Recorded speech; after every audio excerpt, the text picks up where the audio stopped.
નમસ્કાર વિદ્યાર્થી મિત્રો, Om group of school Rajula Kumbhariya. વિદ્યાર્થીઓ, આજના આ વિડીયોની અંદર આપણે ધોરણ 12 વિજ્ઞાન પ્રવાહ વિષય ગણિત ચેપ્ટર નંબર 1ની શરૂઆત કરીએ. હું જસ્મીન વાછાણી, ઓમ લકોલેશ, વિદ્યા સંકુલ રાજુલા. વિદ્યાર્થીઓ, સૌપ્રથમ આપણે થોડી વ્યાખ્યાઓ જોવા પ્રયત્ન કરીએ. વિદ્યાર્થીઓ, પ્રથમ વ્યાખ્યા જોઈએ તો જો ગણ એનો કોઈ પણ ઘટક ગણ એના કોઈ પણ ઘટક સાથે સંબંધ આર ધરાવતો ન હોય તો આરને ગણ એનો રિક્ત સંબંધ કહેવાય. એટલે કે કોઈ ગણ એનો ઘટક એ સાથે સંબંધ કંઈ ન ધરાવતો હોય તો આરને એ પરનો રિક્ત સંબંધ કહેશું. જો ગણ એનો પ્રત્યેક ઘટક ગણ એના પ્રત્યેક ઘટક સાથે સંબંધિત હોય, કંઈ સંબંધ ધરાવતો હોય તો એ પર વ્યાખ્યાયિત સંબંધ આરને સાર્વત્રિક સંબંધ કહીશું. સાર્વત્રિક સંબંધને ઘણી વખત સહજ સંબંધ પણ કહેવામાં આવે છે. ત્યારબાદ વિદ્યાર્થીઓ, અહીં ખાસ ધ્યાન આપશો, આ 3-4 વ્યાખ્યાની મારે ખાસ જરૂર છે. ધારો કે ગણ એ પર વ્યાખ્યાયિત સંબંધ આર માટે એ ગણ એ છે એ આર પર વ્યાખ્યાયિત હોય તો 3 વ્યાખ્યાઓ છે: સ્વવાચકતા, સંમિતતા અને પરંપરિતતા. સ્વવાચકતા એટલે શું? ખાસ ધ્યાન આપશો. જો પ્રત્યેક એ બિલોંગ્સ ટુ કેપિટલ એ માટે, એટલે કે એ કોઈ ઘટક છે, કેપિટલ એ એક ગણ છે, ગણ કેપિટલ એની અંદર સ્મોલ એ ઘટક રહેલો છે. જો પ્રત્યેક small A belongs to capital એ માટે એ બિલોંગ્સ ટુ આર તો ગણ એ પર વ્યાખ્યાયિત સંબંધને આરનો સ્વવાચક સંબંધ કહે છે. ઘટક પોતે ને પોતે 2 વખત જો આરની અંદર આવતો હોય, એ આરની અંદર હોય તો વ્યાખ્યાયિત સંબંધ એને આરનો સ્વવાચક સંબંધ કહેવાય. ત્યારબાદ જોઈએ તો સંમિતતા. જો પ્રત્યેક ઘટક a1 a2 બિલોંગ્સ ટુ એ માટે a1 a2 belongs to R હોય, એના પરથી a2 a1 belongs to R મળે તો ગણ એ પર વ્યાખ્યાયિત સંબંધ આરને સંમિત સંબંધ કહેવાય. એટલે કે a1 a2 belongs to R હોય તો આપણે શું સાબિત કરવું જોઈએ? a2 a1 belongs to R પણ સાબિત કરવું જોઈએ. તો એને આર પરનો સંમિત સંબંધ કહેવાય. ત્યારબાદ પરંપરિતતા, એનું તો નામ જ એવું છે. ધારો કે 3 ઘટક કેપિટલ એની અંદર છે, a1 a2 અને a3. a1 a2 belongs to R હોય, ખાસ ધ્યાન આપશું, a1 a2 belongs to R હોય, a2 a3 belongs to R હોય તો પહેલો અને છેલ્લો સભ્ય એટલે કે a1 a3 belongs to R મળવું જોઈએ. ફરીથી 3 ઘટક કેપિટલ એમાં છે, a1 a2 a3.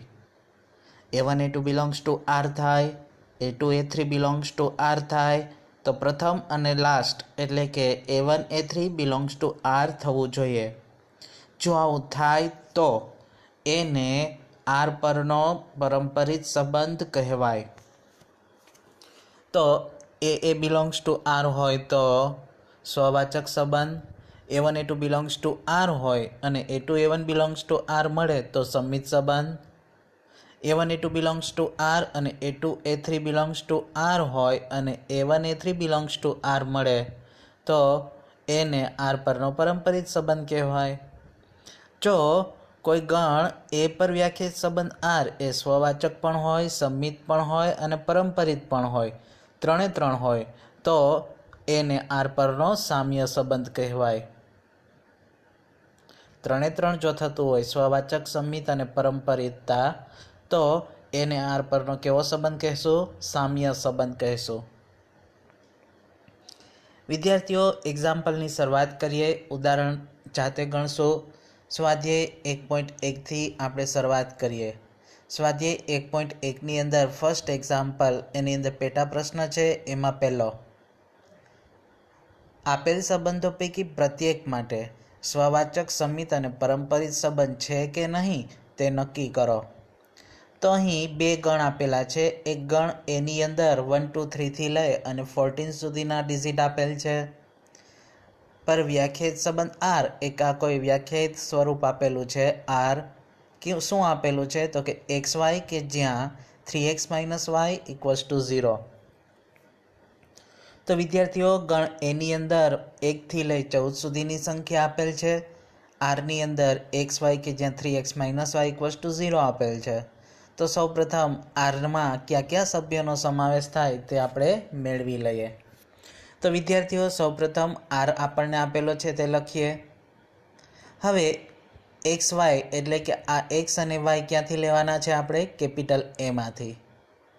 તો અહીં શું આપેલું છે 3x - y = 0 એટલે કે y = 3x। વાયને બરાબરની પેલી બાજુ લઈ જતા આપણને મળશે y = 3x।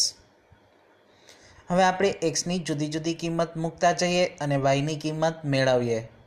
જો x બરાબર 1 હોય તો આપણે y = 3xમાં એક્સની કિંમત 1 મૂકતા વાયની કિંમત 3 મળશે। તો x બરાબર 1 તો y = 3। તેવી જ રીતે x = 2 તો y = 6। તેવી જ રીતે x = 3 તો y = 9। x = 4 તો y = 12। તો વિદ્યાર્થીઓ આ રીતે આપણે એક્સની જુદી જુદી કિંમત લેતા જઈએ। જો આપણે હવે x બરાબર 5 મૂકીશું તો વાયની કિંમત 15 મળશે। તો વિદ્યાર્થીઓ 15 તો કણ એની અંદર છે નહીં, તો આપણે આ શક્ય નથી।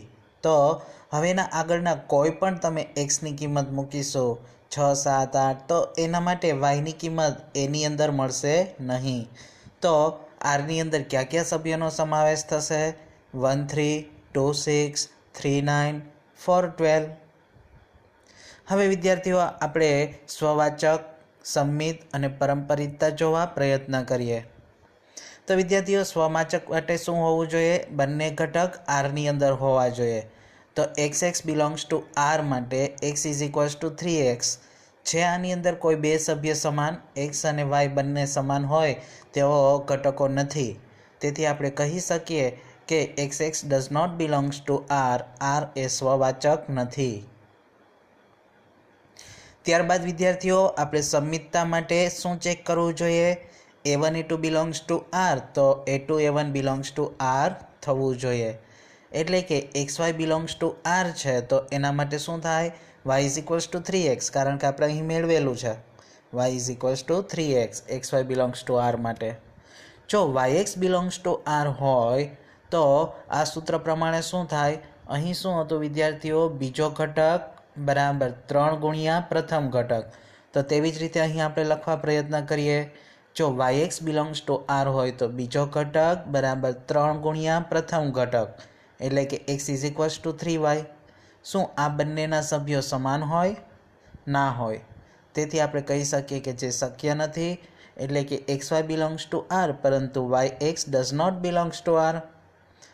જો અહીંયા belongs to r હોત તો સંમિત થાત, પરંતુ not belongs to છે તેથી આપણે લખીશું કે સંબંધ r સંમિત નથી। ત્યારબાદ પરંપરિતતા ચેક કરીએ। વિદ્યાર્થીઓ વ્યાખ્યા મુજબ આપણને ખ્યાલ છે પરંપરિતતા એટલે શું? તો કે a1 a2 belongs to r, a2 a3 belongs to r, therefore a1 a3 belongs to r થવું જોઈએ। તો તે સંબંધને પરંપરિતતા કહી શકાય। પરંતુ અહીં જોઈએ આપણે કોઈ એક ઘટક 1, 3 આરમાંથી પ્રથમ ઘટક લીધો 1, 3 belongs to r। હવે 3 થી શરૂઆત થતી હોય તેવો ઘટક કયો છે? 3, 9। તો 1, 3 belongs to r અને 3, 9 belongs to r। તો પ્રથમ અને લાસ્ટ ઘટક એટલે કે 1 અને 9 આરમાં છે નથી, તો આપણે કહીશું પરંતુ 1, 9 does not belongs to r, તેથી r છે એ પરંપરિત સંબંધ નથી। તો r માટે શું કહી શકાય? સ્વવાચક અને સંમિત કે પરંપરિત સંબંધ ધરાવતો નથી, એક પણ સંબંધ ધરાવતો નથી। નેક્સ્ટ એક્ઝામ્પલ પર જઈએ, વધુ ખ્યાલ લઈએ। સેકન્ડ એક્ઝામ્પલ, અહીં પણ 3 વસ્તુ ચકાસવાની છે, સંમિત, સ્વવાચક અને પરંપરિતતા। શું આપેલું છે? તો પ્રાકૃતિક સંખ્યાનો ગણ n આપેલો છે। હવે આપણે જાણીએ છીએ કે પ્રાકૃતિક સંખ્યાની અંદર 1, 2, 3, 4, 5, 6, 7 થી લઈ અને અનંત સુધી ધન પૂર્ણાંક સંખ્યાનો સમાવેશ થાય છે। આર કઈ રીતે વ્યાખ્યાયિત કરેલ છે તો કે એક્સ વાય કે જ્યાં y is equals to x plus 5 અને એક્સની કિંમત કેવી લેવાની કીધી છે 4 કરતાં નાની. તો વિદ્યાર્થીઓ સૌપ્રથમ આપણે એ મેળવી લઈએ કે આરની અંદર કયા કયા ઘટકનો સમાવેશ થશે. તો સૌપ્રથમ આર જે આપેલો છે તે લખીએ. હવે 4 કરતાં નાની સંખ્યા લેવાની છે એ પણ પ્રાકૃતિક. તો કઈ સંખ્યાઓ થશે? એક્સની કિંમત આપણે 1 2 અને 3 લઈ શકીએ. જો એક્સની કિંમત આપણે 1 મૂકીશું તો વાયની કિંમત 6 મળશે. એક્સની કિંમત 2 મૂકીશું તો વાયની કિંમત 7 મળશે. એક્સની કિંમત 3 મૂકીશું તો વાયની કિંમત 8 મળશે. તો આરની અંદર કયા સભ્યોનો સમાવેશ થયો? તો 1 6 2 7 and 3 8 સભ્યોનો સમાવેશ થાય છે. હવે આપણે ત્રણ વસ્તુ ચેક કરીએ. સૌપ્રથમ સ્વવાચકતા ચેક કરવા માટે શું બંને સભ્ય આરની અંદર જ છે? X x belongs to R છે. એક્સ કોર્ડિનેટ અને વાય કોર્ડિનેટ શું બંનેમાં સમાન હોય તેવો કોઈ સભ્ય છે? નથી. તો x x does not belongs to R હોવાથી આર એ સ્વવાચક નથી. ત્યારબાદ સંમિતતા ચેક કરીએ. તો આર સંમિત હોય તે માટે શું ચેક કરવું જોઈએ? તો કે x Y belongs to R implies that y x belongs to R. આ થવું જોઈએ. ચાલો, x Y belongs to R તો શું લખી શકીએ આપણે? અહીં આપેલું જ છે. X Y belongs to R હોય તો y is equals to x plus 5 લખી શકીએ. એનો અર્થ એમ થયો કે દ્વિતીય ઘટક બરાબર પ્રથમ ઘટક પ્લસ 5. તો વિદ્યાર્થીઓ અહીં y x belongs to R હોય તો શું લખી શકીએ? દ્વિતીય ઘટક બરાબર પ્રથમ ઘટક પ્લસ 5 એટલે કે x is equals to y plus 5. શું y is equals to x plus 5 અને x is equals to y plus 5નો આન્સર સમાન હોય? ના હોય. બંને સમાન ન હોવાથી આપણે ચોક્કસપણે કહી શકીએ કે x Y belongs to R implies that y x does not belongs to R. તેથી આર છે એ સંમિત સંબંધ નથી. ચલો ધેન આપણે પરંપરિતતા ચેક કરીએ. તો x Y belongs to R લખવું એટલે કે y is equals to x plus 5 થશે. પછી વાયથી શરૂઆત કરી. X y y z. Y Z belongs to R લખું તો શું લખી શકીએ એના મુજબ? Z is equals to y plus 5. હવે એક્સ વાય અને ઝેડ તો પ્રથમ અને લાસ્ટ ઘટક લખું એક્સ ઝેડ. તો x Z does not belongs to R કારણ કે Z is not equals to x plus 5. X plus 5 is equals to the Y છે, ઝેડ નથી.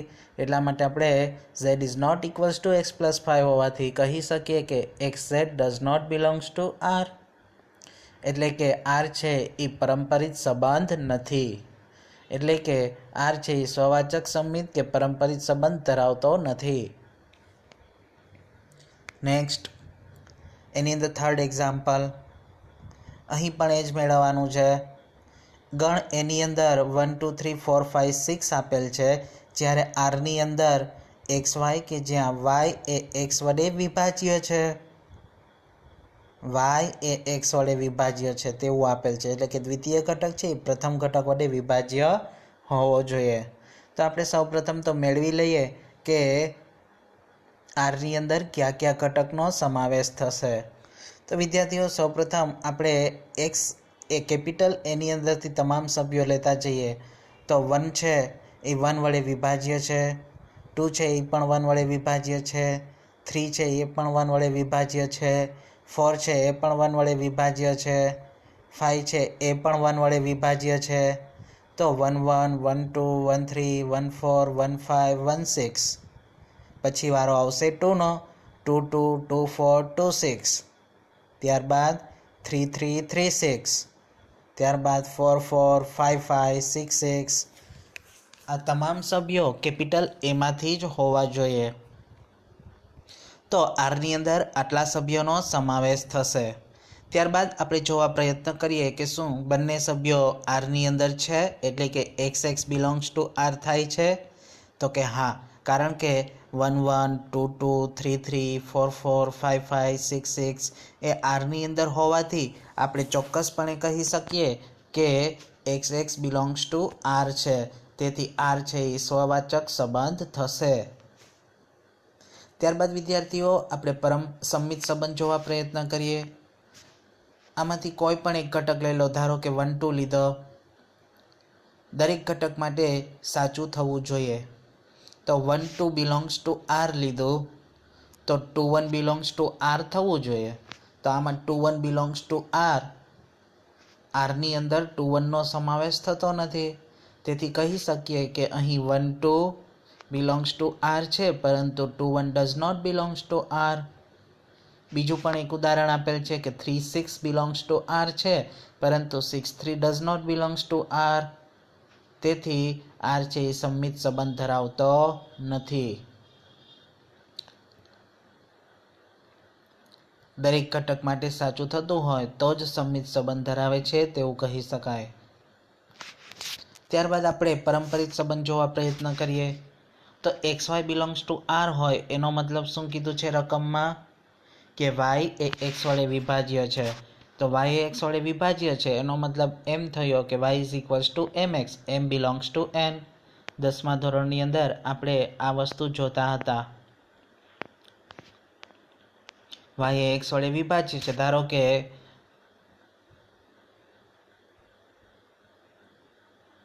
અહીં આપણે લખીએ કે 4, અહીં 2 લખો, વાયની જગ્યાએ 4 લખો, અહીં 2 લખો, તો 4 છે એ 2 વડે વિભાજ્ય છે? તો કે હા. તો અહીં આપણે શું લખી શકીએ? Y is equals to 2 into 2. તો 2ની જગ્યાએ એમ લખેલ છે અને 2ની જગ્યાએ એક્સ લખેલો છે. તો y is equals to m x, m belongs to N, એવું આપણે લખી શકીએ. ત્યારબાદ વિદ્યાર્થીઓ y Z belongs to R લખો. X y y z. તો y Z belongs to R માટે શું કહી શકાય? ઝેડ એ વાય વડે વિભાજ્ય છે. તો z is equals to n y, n belongs to z. વિદ્યાર્થીઓ અહીં વાયની કિંમત મૂકું તો એમ એક્સ મૂકીશું, તો એમ એન એક્સ એવું લખી શકીએ. એમ એન છે બંને સંખ્યાનો ગુણાકાર એ નેચરલ નંબરમાંથી જ હોવાનો છે. તેથી આપણે કહી શકીએ કે ઝેડ એ એક્સ વડે વિભાજ્ય થશે, એટલે કે x z belongs to R થશે. ત્યારબાદ વિદ્યાર્થીઓ પરંપરિતતા ચેક કરવા માટે શું કરીશું? X Y belongs to R તથા y Z belongs to R માટે એક્સ ઝેડ શું આરમાં છે? તો કે હા છે. તેથી આપણે ચોક્કસપણે કહી શકીએ કે આર સંબંધ એ પરંપરિત સંબંધ થશે. આમ આર એ સ્વવાચક અને પરંપરિત સંબંધ છે, પરંતુ સંમિત સંબંધ નથી.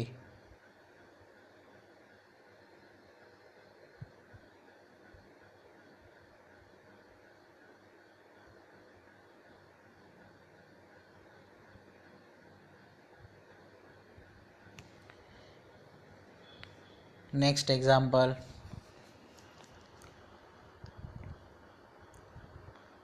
શું કહેવામાં આવ્યું છે? પૂર્ણાંક સંખ્યાનો ગણ ઝેડ લીધો છે અને આર છે એની અંદર શું સમાવેશ કર્યો? એક્સ વાય અને એક્સ માઇનસ વાય એ પૂર્ણાંક સંખ્યા છે. તો વિદ્યાર્થીઓ સૌપ્રથમ આપણે ચેક કરશું કે આરની અંદર કઈ કઈ સંખ્યાનો સમાવેશ થાય. તો વિદ્યાર્થીઓ સૌપ્રથમ R is equals to x y, x minus y એ પૂર્ણાંક છે. એટલે કે ધારો કે આપણે સ્વવાચકતા ચેક કરીએ તો 3 સભ્યો x Y Z belongs to Z લઉં છું ઇન્ટીજર નંબરમાં. તો x x belongs to R લો તો બાદબાકી જ કરવાની છે બંને સભ્યોની. તો એક્સમાંથી એક્સ બાદ કરું તો 0 મળે. 0 છે એ ઝેડની અંદર છે, એટલા માટે આપણે કહી શકીએ કે આર છે એ સ્વવાચક સંબંધ થશે. ત્યારબાદ જો એક્સ વાય બિલોંગ્સ ટુ સંમિત સંબંધ માટે x Y belongs to R લો તો એનો મતલબ એમ થાય કે x minus y belongs to Z. તો આનું ઊંધું કરું તો y minus x belongs to Z લખાય. વાય માઇનસ એક્સ એટલે શું લખી શકાય? Y x belongs to R. તો x Y belongs to R હતું તો Y x belongs to R મળ્યું છે. તેથી ચોક્કસપણે કહી શકાય કે આર છે એ સંમિત સંબંધ ધરાવે છે. ત્યારબાદ પરંપરિતતા માટે x Y belongs to R તથા y Z belongs to R છે. તો x Y belongs to R હોય તો શું લખી શકીએ? X minus y belongs to Z. અને Y Z belongs to R હોય તો શું લખી શકીએ? Y Z belongs to R, y Z belongs to Z. એ બંને સંખ્યાનો સરવાળો કરું તો મને મળશે x minus z belongs to Z. તો એનો મતલબ એમ થયો કે x z belongs to Z છે. તેથી આર એ પરંપરિત સંબંધ થશે. આમ આર એ સ્વવાચક સમિત અને પરંપરિત ત્રણે ત્રણ સંબંધ ધરાવે છે તેવું કહી શકાય. Next example number 1.5. એની અંદર જુદા જુદા ઘણા બધા એક્ઝામ્પલ આપેલા છે ABCDE. સૌ પ્રથમ તો શું કહેવામાં આવેલું છે કે કોઈ ચોક્કસ સમયે કોઈ એક નગરમાં વસતા મનુષ્યનો ગણ એ લીધેલો છે. કોઈ એક વિસ્તારમાં ચોક્કસ સમયે મનુષ્યનો જે ગણ છે એને કેપિટલ એમાં સમાવેશ કરવામાં આવેલ છે. આર કઈ રીતે ડિફાઇન કરેલો છે પ્રથમ પ્રશ્નની અંદર એની અંદર તો કે R is equals to x y કે જ્યાં એક્સ અને વાય એક જ સ્થળે કામ કરે છે. તો વિદ્યાર્થીઓ સૌપ્રથમ આપણે ત્રણ ઘટક એક્સ વાય ઝેડ છે એ કેપિટલ એની અંદરથી લો. ત્રણ વ્યક્તિઓ એક્સ વાય અને ઝેડ એ કેપિટલ એની અંદરથી ત્રણ વ્યક્તિઓને પસંદ કર્યા. X x belongs to R એનો મતલબ એમ કે એક્સ અને એક્સ એક જ જગ્યાએ કામ કરે છે તો કે હા, કારણ કે એક્સ છે એ એક જ વ્યક્તિ છે એટલા માટે એક જ વ્યક્તિ એક જ જગ્યાએ કામ કરે છે તેવું કહી શકાય. તેથી આર છે એ સ્વવાચક સંબંધ થશે. ત્યારબાદ x Y belongs to R એનો મતલબ શું થશે તો કે એક્સ અને વાય બંને એક જ જગ્યાએ કામ કરે છે. તો એનો મતલબ એમ પણ થયો વાય અને એક્સ છે એ એક જ જગ્યાએ કામ કરે છે. એનો મતલબ એમ થયો કે Y x belongs to R. તો x Y belongs to R હતું તો આપણને મળ્યું Y x belongs to R. તેથી ચોક્કસપણે કહી શકાય કે સંબંધ આર સંમિત છે. ત્યારબાદ પારંપરિકતા માટે ચેક કરીએ તો x Y belongs to R અને Y Z belongs to R છે. એનો મતલબ એમ થયો એક્સ અને વાય બંને એક જ જગ્યાએ કામ કરે છે, વાય અને ઝેડ બંને એક જ જગ્યાએ કામ કરે છે. તો આપણે એવું કહી શકીએ કે એક્સ અને ઝેડ વ્યક્તિઓ એક જ સ્થળ પર કામ કરે છે. એનો મતલબ એમ થયો કે x z belongs to R. એટલે કે સંબંધ આર છે એ પારંપરિક સંબંધ છે. આમ આર છે એ સ્વવાચક સંમિત અને પારંપરિક સંબંધ ધરાવે છે. ત્યારબાદ એની અંદર તો એક જ સ્થળ પર રહેતા વ્યક્તિઓનો ગણ છે. બીની અંદર શું પૂછવામાં આવેલું છે તો કે R is equals to x y કે જ્યાં એક્સ અને વાય એક જ વિસ્તારમાં રહે છે. નેક્સ્ટ ઇઝ એક જ વિસ્તારમાં રહેતા હોય તેના પર વ્યાખ્યાયિત છે કે નહીં તે ચેક કરીએ. તો વિદ્યાર્થીઓ અહીં એક્સ અને વાય એક જ વિસ્તારમાં રહે છે એટલે કે ત્રણ વ્યક્તિઓ x Y Z belongs to A લીધા. X x belongs to R માટે શું કહી શકાય એક્સ અને એક્સ એક જ વિસ્તારમાં રહે છે તો કે હા એક જ વ્યક્તિ છે એટલે એક જ વિસ્તારમાં રહેવાનો છે એટલે કે સ્વવાચક સંબંધ ધરાવે છે. ત્યારબાદ x Y belongs to R માટે શું કહી શકાય તો એક્સ અને વાય બંને વ્યક્તિઓ સમાન વિસ્તારમાં રહે છે તો વાય અને એક્સ પણ સમાન વિસ્તારમાં રહે છે તેવું કહી શકાય એટલે કે Y x belongs to R. તો x Y belongs to R હતું તો Y x belongs to R આપણને મળ્યું. તેથી આર છે એ સંમિત સંબંધ ધરાવે છે તેવું કહી શકાય. ત્યારબાદ x Y belongs to R અને Y Z belongs to R એનો મતલબ એમ કે એક્સ અને વાય એક વિસ્તારમાં રહે, વાય અને ઝેડ એક વિસ્તારમાં રહે. તો આપણે શું કહી શકીએ એક્સ અને ઝેડ એક જ વિસ્તારમાં રહે છે તો કે હા. તેથી x z belongs to R એટલે કે આર છે એ પારંપરિક સંબંધ ધરાવે છે. તો વિદ્યાર્થીઓ અન્ય એક્ઝામ્પલ સી, ડી અને ઈ એ જાતે ગણવા પ્રયત્ન કરવો. જો ન ખ્યાલ આવે તો આ વિડીયોના માધ્યમ દ્વારા તેમનું તમે સોલ્યુશન જોઈ શકો છો.